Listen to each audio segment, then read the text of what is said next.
سنیو، یاد رکھنا، اللہ کے فضل و کرم سے میں اس بات پر خدا کی بارگاہ میں، باقی میرے اپنے عیب کچھ بھی ہوں، میرے گناہ کچھ بھی ہوں، کم از کم میں خدا کی بارگاہ میں اتنا تو سرخرو ہو سکوں گا کہ یا اللہ میں نے مسلک اہل سنت و جماعت کے ساتھ، اپنے اکابرین کے ساتھ، احمد رضا کے ساتھ، علی کے ساتھ، ثانی کے ساتھ، غوث الورا کے ساتھ، داتا پیا کے ساتھ میں نے دھوکہ نہیں کیا۔ جو ان کا نظریہ تھا اسی کی تلقین کی ہے، اسی پر تبلیغ کی ہے، اور اللہ اسی پر موت عطا فرما دے۔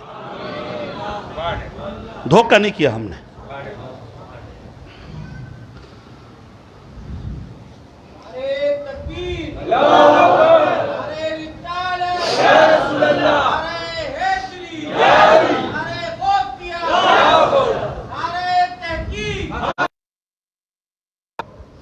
میں نے پہلے بھی کہا مرنا ہے، میں نے بھی مرنا ہے، مگر میں آپ کو یہ ہمیشہ ہر بات میں، ہر وقت کہ آپ مسلک حق اہل سنت و جماعت پر قائم رہے۔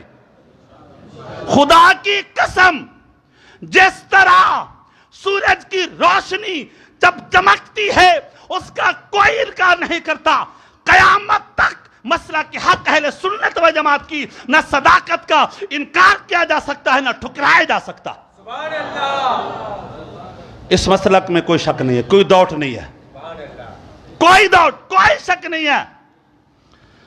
خود بھی اپنے اکابرین سے تعلق قائم رکھے۔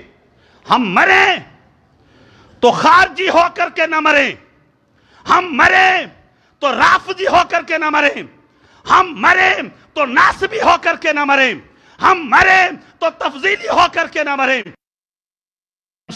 اللہ کے فضل و کرم سے ہمارے اکابرین نے جو نظریہ دے ہے، اللہ ہمیں اسی پر موت عطا فرمائے۔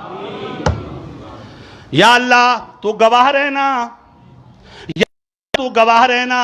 اوے سنیو، میں تمہیں بتا رہا ہوں، اگر موت آئے تو میرے فرمان کے مطابق ما انا علیہ و صحابی، جو نبیوں کے راستہ ہے، جو صحابہ کے راستہ ہے، اسی کو اپنائے رکھنا۔ اتبعوا سواد الاعظم، جماعت کا عقیدہ اپنائے رکھنا، دشمنان نبی سے تعلق نہ رکھنا، دشمنان صحابہ سے تعلق نہ رکھنا، رافضیوں سے تعلق نہ رکھنا، خارجیوں سے تعلق نہ رکھنا، ناصبیوں سے تعلق نہ رکھنا، تفضیلیوں سے تعلق نہ رکھنا۔ جو سیدنا صدیق اکبر رضی اللہ تعالیٰ عنہ کی افضلیت کا قائل ہے، قائل نہیں ہے، اور آپ کی ولایت حق ظاہرہ اور باطنیہ کا قائل نہیں ہے، اس سے تعلق نہ رکھنا۔ انشاءاللہ العزیز جب قیامت کا میدان لگے گا، جہاں پر احمد رضا ہوگا وہیں پر ہم ہوں گے۔ ہاں، یہی میری آپ کو وصیت ہے۔